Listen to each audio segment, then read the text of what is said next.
Well, welcome to Christ and Culture. This is Pastor Jeff Short. Glad to have you along for this topic today. We're going to tackle the question, what really happened at our nation's capital? If you understand the news, if you've been alive in the United States over the last couple of weeks, you realize that there was a chaotic mess that happened at our nation's capital. And there were people who actually died. There was a woman who was shot in the neck and she died before she could be rushed to the hospital. The security there at the Capitol shot her and killed her. There was a policeman, we believe, the report is that he was beaten by one of the persons that came into the Capitol. There were some other people who died in the rally because of heart attacks or strokes or something. When you have a crowd of 500,000 to a million people in Washington, D.C. at a protest, there are going to be some health problems and there are going to be some health issues. And some people out of that big crowd will either be hospitalized or even die. And a couple, I guess, the report is that a couple of people died from the rally, the gathering, the protest, the march, and then a couple people died of violence, one on the part of a protester, and then the other was a police officer or security guard at the Capitol. Again, these are reports. We do have video of the woman being shot by the security guard. As far as the other killing, direct killing by a protester or someone in the Capitol on a security guard, I don't know if there's any actual footage of that, but the report is that that's what happened. He was beaten over the head with some heavy metal object, and he died, suffered injuries, and died later in the hospital. So bad, ugly things took place.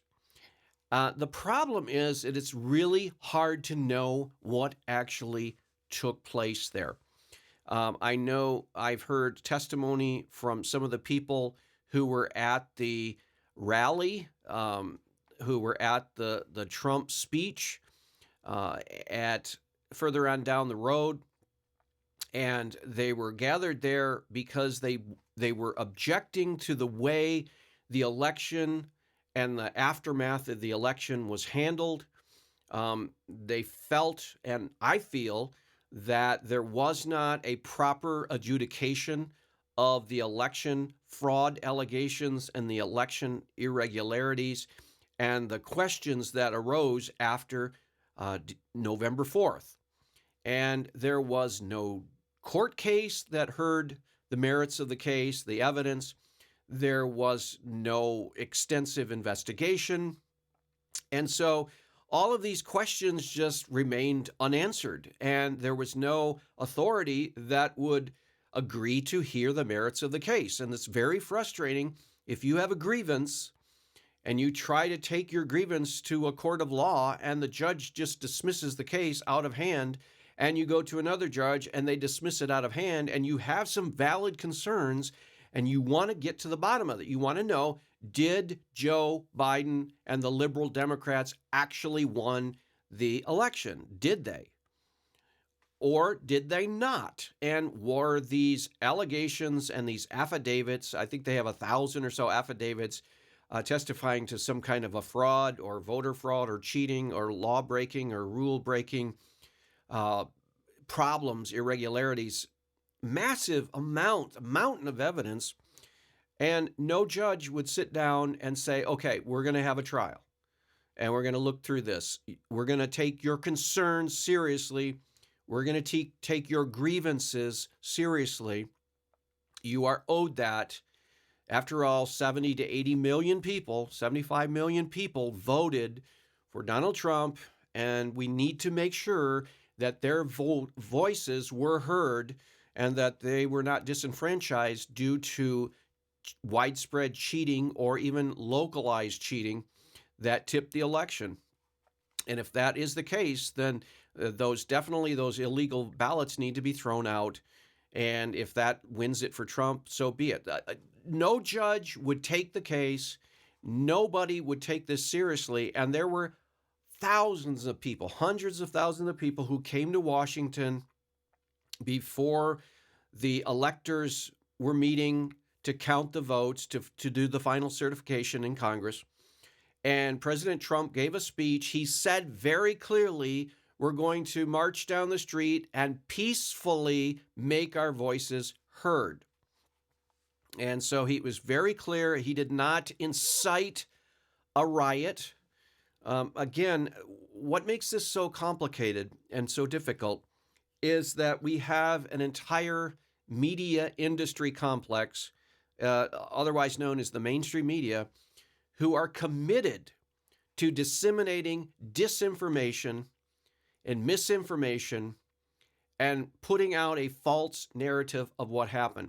Their narrative is that Trump incited a riot, and that is totally fabricated, is totally false. He did not incite a riot. He addressed a crowd of concerned citizens who came to Washington to make their voice heard to the people who were counting the votes. And so you had grandmas and grandpas and grandkids, and you had patriots of all sorts. You had Christians and non-Christians, this little slice of the 75 million people who voted for Trump. They showed up in Washington to voice their concerns, their objections to the way the vote was handled, the way the election was handled, the lack of transparency, the lack and the censorship in the mainstream media, and the big tech, social media, Facebook, Twitter, YouTube, censoring out dissenting conversations about the election, and so on and so forth. All of that was being protested, and they have a perfect right to protest about anything they want to protest about. But then what happened at the Capitol, there were people there who had a different agenda. And their agenda was not just to protest and make their voice heard. There were some who decided that they were going to push further and actually try to break into the Capitol and stop the vote or something like that. Again, it's hard to know what happened. We do know that there were Antifa members there and were trying to agitate the crowd and get them to enter into the Capitol and break down the barriers. And there were troublemakers there. There were chaos agents there. Now, again, it's very hard to get to the truth because the mainstream media wants to tell us that these were all Trump supporters and these were the kind of people that voted for Trump, and they wanted to steal the election and they wanted to overturn the will of the people and blah, blah, blah, blah. That whole propaganda, mainstream media, ABC, CBS, NBC, PBS, NPR, MSNBC, the whole mainstream media mega conglomerate, they were all trying to spin this incident at the Capitol as if it were all connected with Trump and all of his people who voted for him and those who supported him and anyone who questioned the election. That's the kind of people that were here breaking into the Capitol. And they were trying to get all of the political and ideological hay that they could make out of this whole incident. And so that's why it's so difficult to know exactly what happened, because journalists are not doing their job. They're not asking the key questions. They're not digging into who was there and why these people were there and the whole scenario. They're actually trying to create a scenario, a narrative, so that they can blame the Republicans, blame Trump, so that they can go after people like Trump and the senators who supported Trump and citizens who supported Trump. And they want to go on this purge. It's actually like what we used to see in the old Soviet Union, where you would have these Soviet states, Hungary, Poland, Czechoslovakia, Romania, Bulgaria, of course, Russia itself. And you would see these purges that they would do, a political opponents, and they would frame them, and they'd have these kangaroo courts and show trials and all kinds. This is actually what we're seeing taking place in Washington right now. So it's very hard to know what actually happened at the Capitol. It's very hard to know who you can trust, what reports you can trust. I know immediately after this thing happened, there was the report there was a 16-year-old girl shot and killed by the Capitol Guards.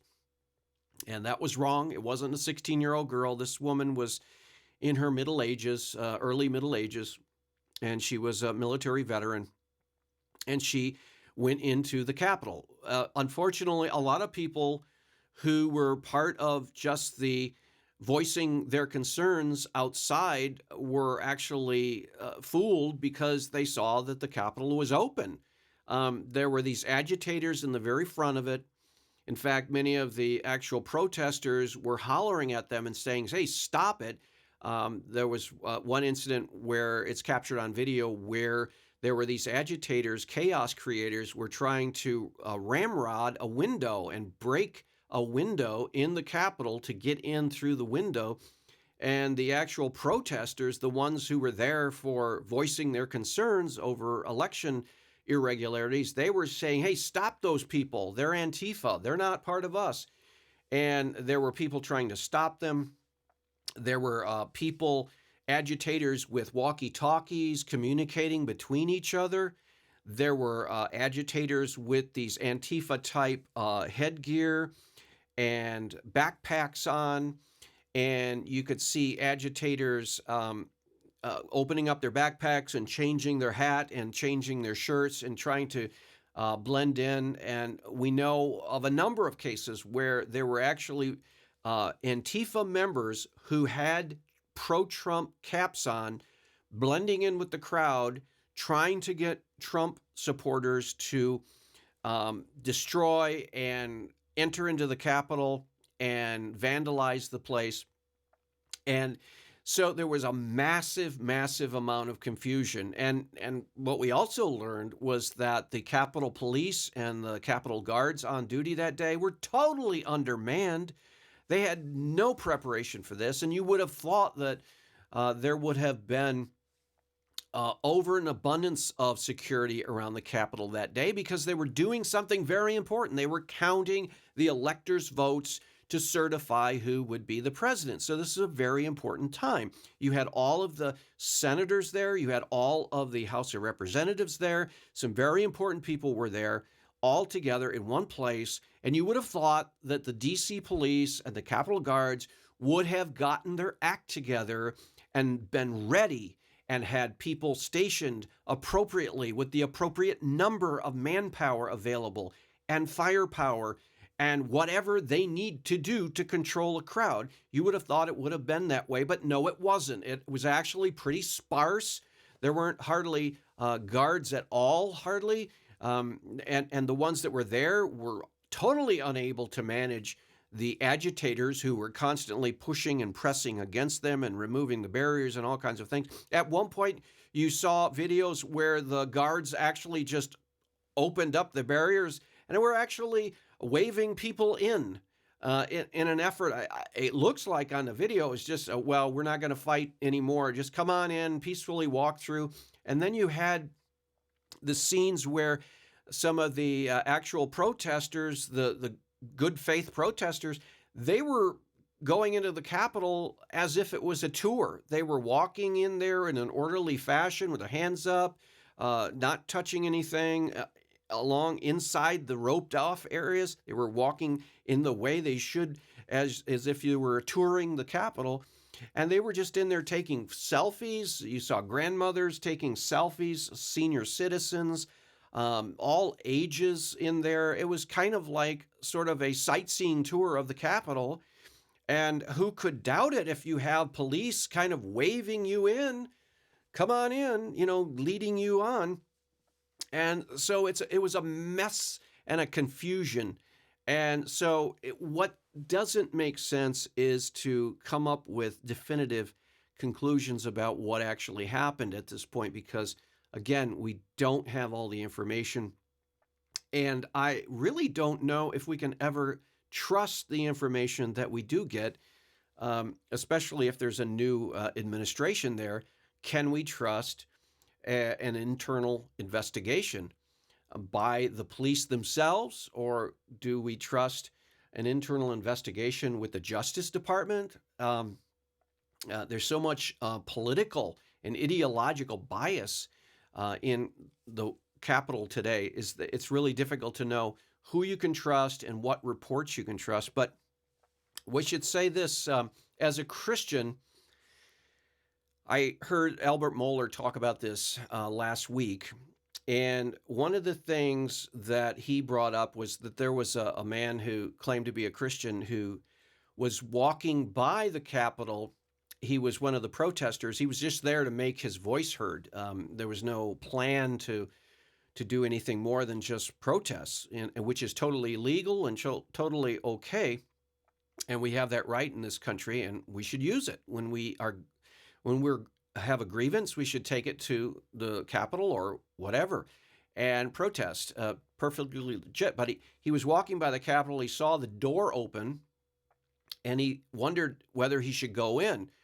And he felt under those circumstances, well, yeah, it's probably illegal to go in because they aren't actually officially letting us in. But here's the door, it's open, and there's nobody guarding him and stopping him. So he decided that he would go in, and he felt he should.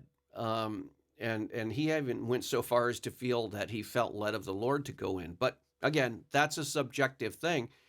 And Albert Mohler was criticizing him for thinking that it could possibly even be the Lord that led him to go in there. And Albert Mohler said, no, it could never have been the Lord, because that would have been illegal, and we're called to submit to those in authority.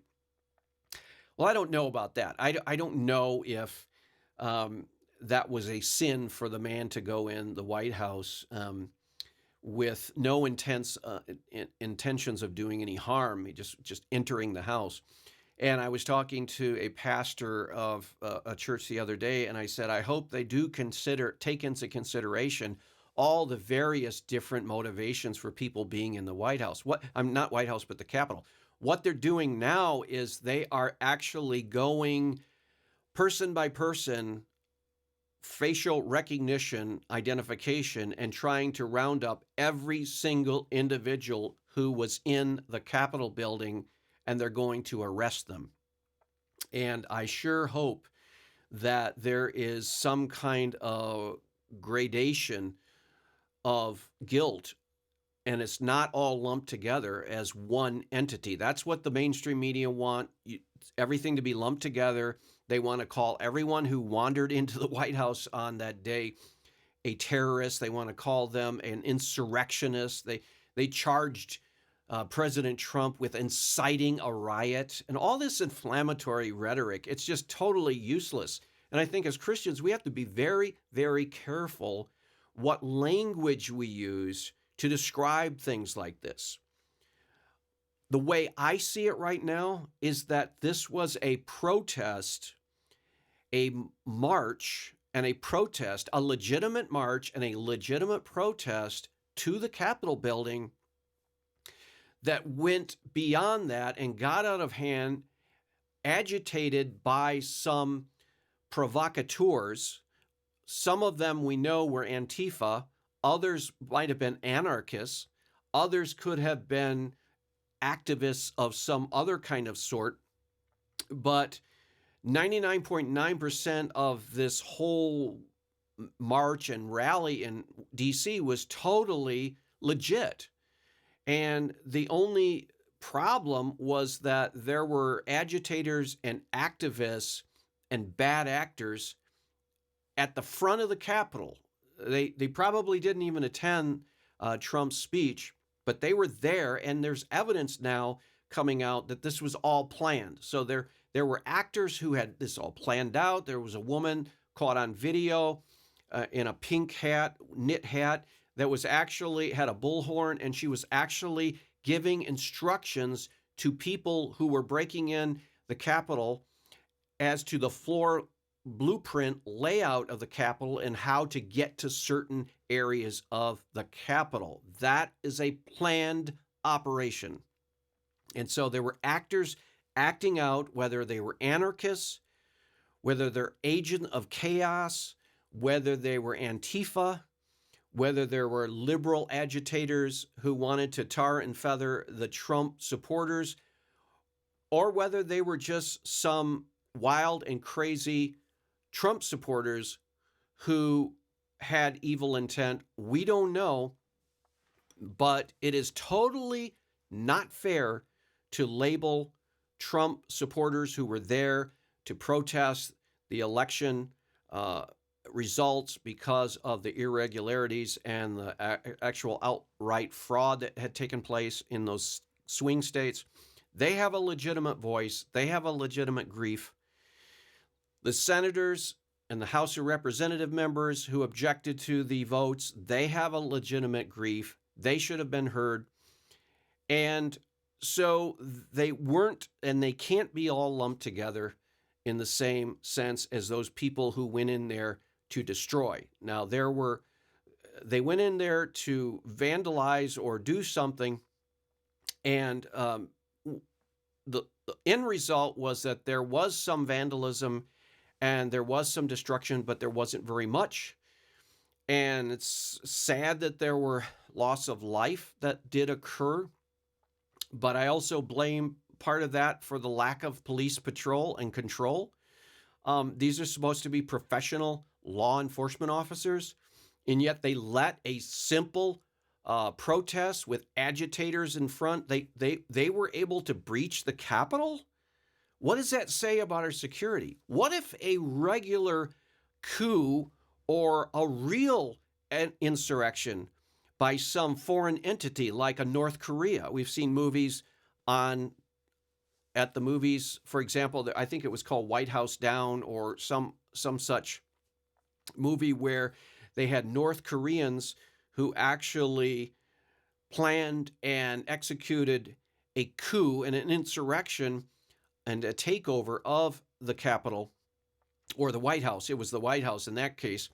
And they had guns and they had weapons and they had bombs. They had a plan and a strategy. These people were just protesters and some agitators and Antifa mixed together, and that motley crew was able to breach the Capitol of the United States.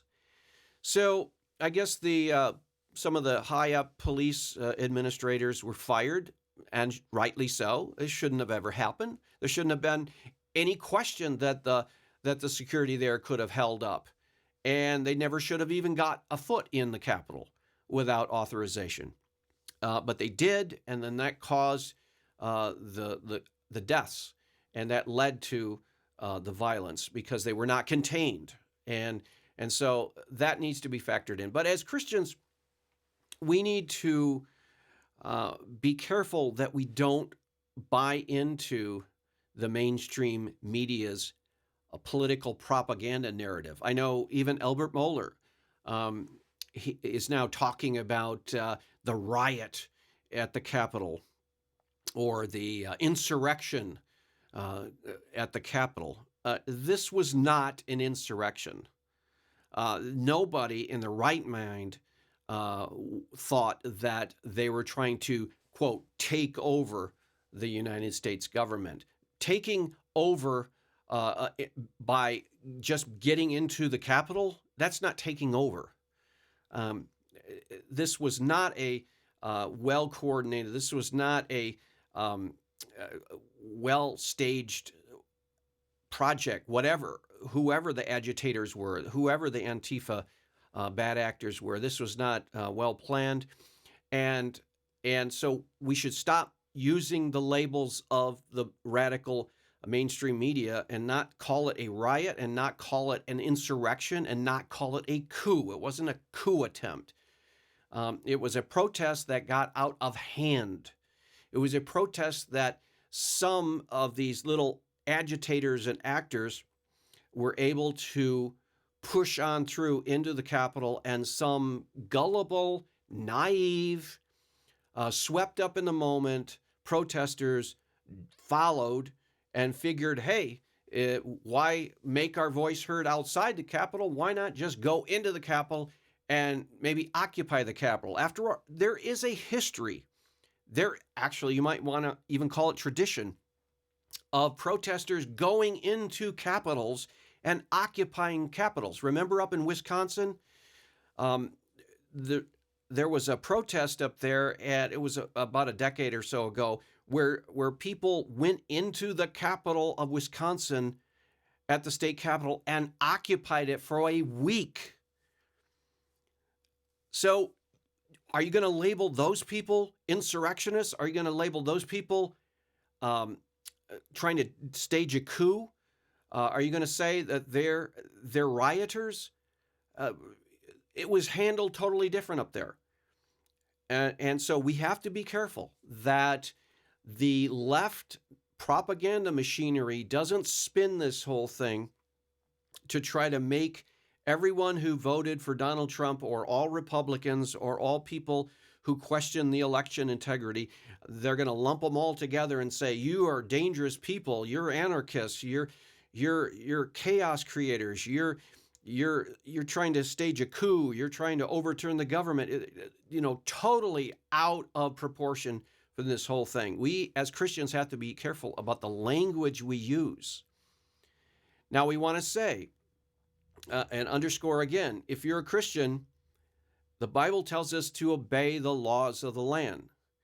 So if it's against the law to trespass on government property without an official okay, you should not be going into the Capitol building. You shouldn't be going into the White House. You shouldn't be going into the judiciary. You shouldn't be going into the Department of Justice or any of the other official government buildings unless you are authorized. Just because you have agreements doesn't mean that you can enter these buildings. And just because you have a cause doesn't mean that you can break the law. So as Christians, we are taught in the Bible to obey the laws and to submit to the ruling authorities. We are allowed to give voice to our grievances. We are allowed to protest and march. We are not allowed to set fires like Black Lives Matter did all summer. We're not allowed to break and vandalize and burn buildings to the ground and burn police stations to the ground like Antifa did all summer. We're not allowed to do violence. We're allowed to protest. And I believe that that's what 99.9% of those people did at the Washington rally at the Capitol. Unfortunately, as with human nature, there's a sin nature, and there are some sinful people who take their sin further than others, and they actually go overboard and over and beyond what is lawful and what is moral. And so I hope that the people who did the violence, and I hope the people that actually did the vandalism and damage are punished. And I hope the people that actually trespass are fined. But I hope that there is proportion and justice given to people who happen to just be wandering in there, grandmas and seniors and other regular normal people, from those that were the agitators and chaos creators. And so I hope this has helped in your thinking in clarifying what happened at the White House, or the Capitol, excuse me, I keep confusing those two. And we'll see you back next week on another edition of Christ in Culture. God bless.